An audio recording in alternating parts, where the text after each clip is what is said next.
What's up guys, this is Nico from Limitless and I'm here with your 2018 TCG Masters World Champion, our very own Robin Schulz. First of all, how does it feel?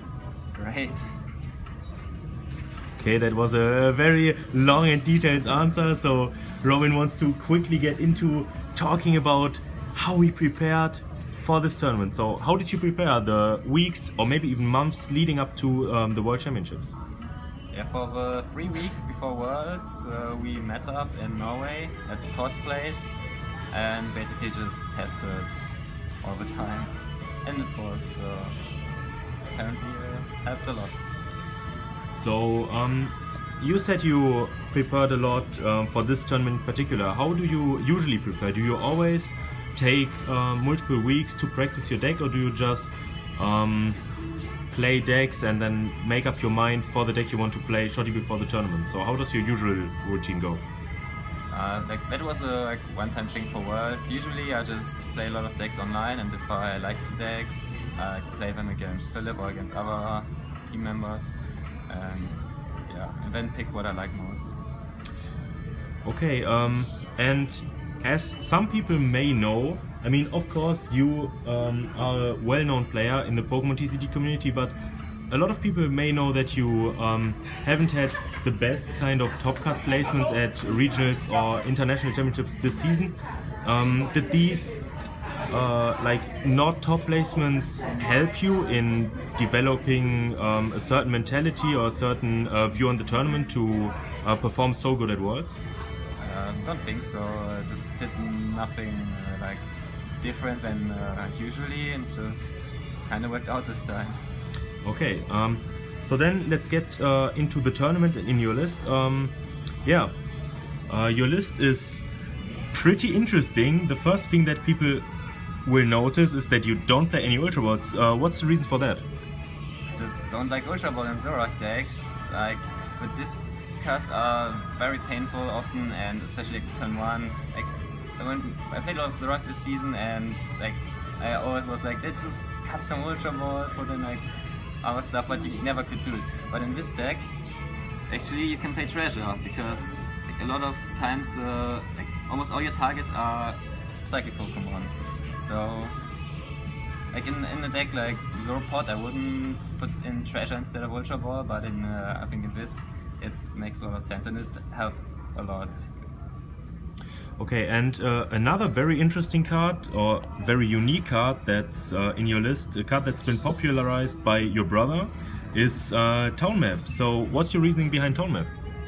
I just really like the card. It's like a whole different feeling when you have it in your deck. You don't have to worry about prizes, you always know what's in there, you can take it at the right moment. I think it's just super underrated, and especially in Garbodor decks, it's very good, because if you get into Garbotoxin situations with ends, it can be very valuable to get the right cut of the prizes.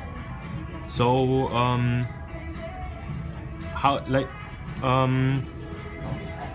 value-wise, how valuable was Town Map? How many games did you basically win off of knowing what's in your prize cards? I felt like a lot, honestly. I think it put in good work on some of the streamed games, and I know it's just always a very nice card to draw and play, and I never don't want to have it. So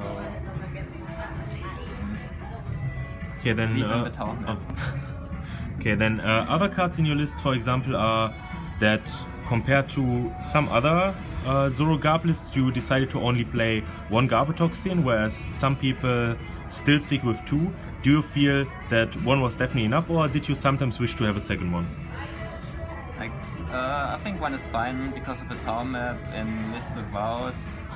I often had games where I wanted the second one, but here if you prize it, you can just usually get it after your first KO, and you don't need it till the later game, so that's fine.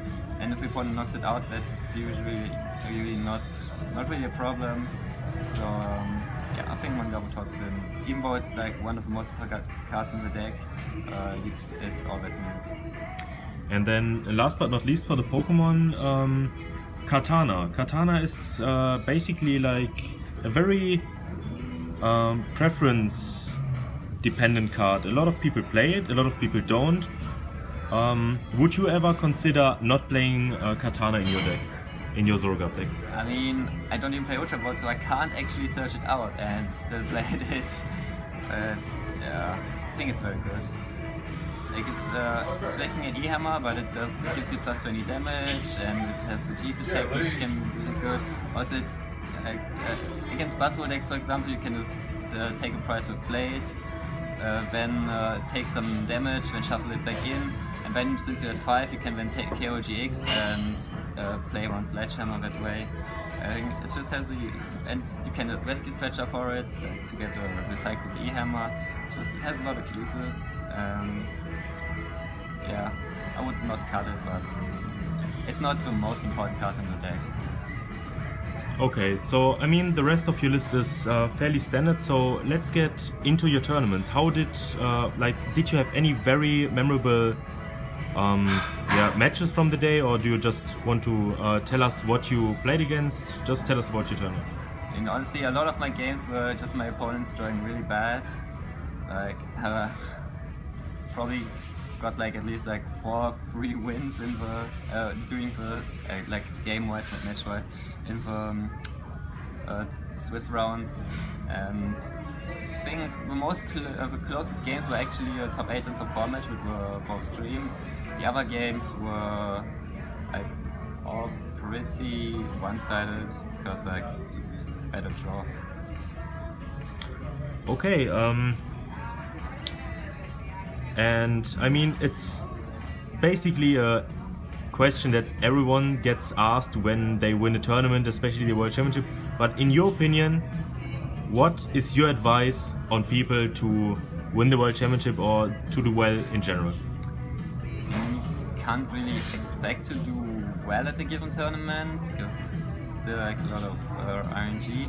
But if you prepare a lot and just continue playing, I think eventually you just have to do well at some tournaments. Okay, so that's everything from me so far. Do you have anything you want to say, anything you want to thank, you want to greet, basically whatever you want to say? Yeah, shout out to everyone tested with, you know who you are, and Limitless of course. Yeah.